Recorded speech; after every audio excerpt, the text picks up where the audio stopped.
We have maximum extension of elbow and wrist, maximum external rotation, flex to the level of the coronal plane, go out to the level of the glenohumeral angle, roughly 90 to 135 degrees, and press away from your body.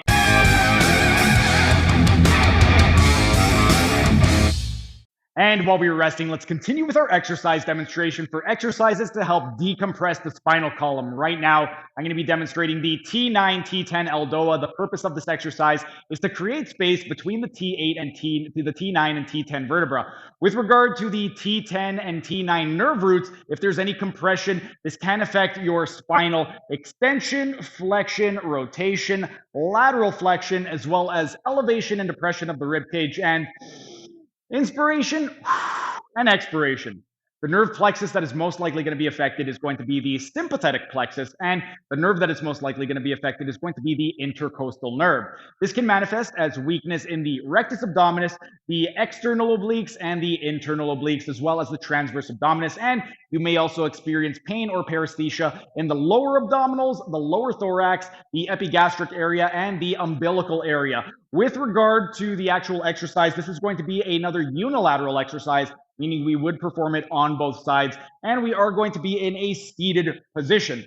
With regard to the positioning, with the side of the leg that we are, or the side that we are working on, that's going to be the leg that we bend. The opposite leg is going to be straight. We want to be sitting on the ischial tuberosities, or our sit bones, where our hamstrings attach.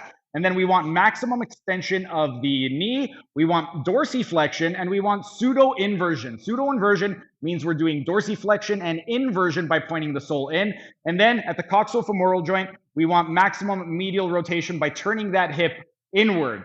The opposite leg, we want to go ahead and we want to flex the hip and knee. We want to create a lemniscat, maximum tension. Everything is going to be pulling in opposite directions. So we want to press the medial arch down into the floor. We want to go into lateral rotation of the tibia. We want to press that knee in, go into medial rotation of the femur, retroversion of the pelvis, and then we want to maintain a nice tall spine. So we got retroversion of the pelvis. The coccyx is pushing down to the ground. We got a flat lumbar spine, a flat thoracic spine.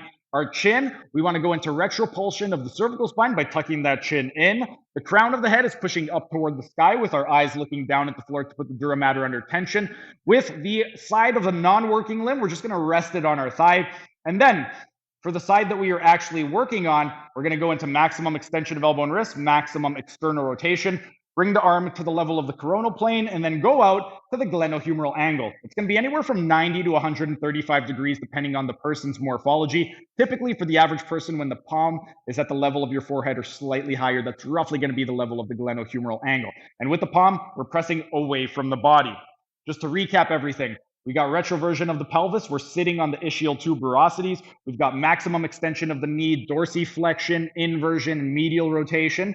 We have medial arch pressing down. We've got lateral rotation of tibia, knee in, medial rotation of femur, retroversion of pelvis, flat lumbar, flat thoracic, retropulsion of the cervical spine. Crown of the head is pushing up, coccyx is pushing down, and the eyes are looking down at the floor to put the dura mater under tension. Resting the hand, we have maximum extension of elbow and wrist, maximum external rotation. Flex to the level of the coronal plane, go out to the level of the glenohumeral angle, roughly 90 to 135 degrees, and press away from your body, and we are going to maintain that position for 1 minute. After 1 minute has passed, we could go ahead and we could slowly come on out of the posture, and we could go ahead and do the opposite side. If you have any type of neurological symptoms or any type of weakness, pain, or paresthesia in any of the areas that I mentioned, go ahead and give the T9-T10 ELDOA a try. During the next rest period, I'm going to be demonstrating the T10-T11 ELDOA, but for right now, our rest period is up. It is time for set number 9. That was just a tiny taste of what can be found in my members only section. If you enjoyed it, become a member for only $5 a month to get access to hundreds of member only videos.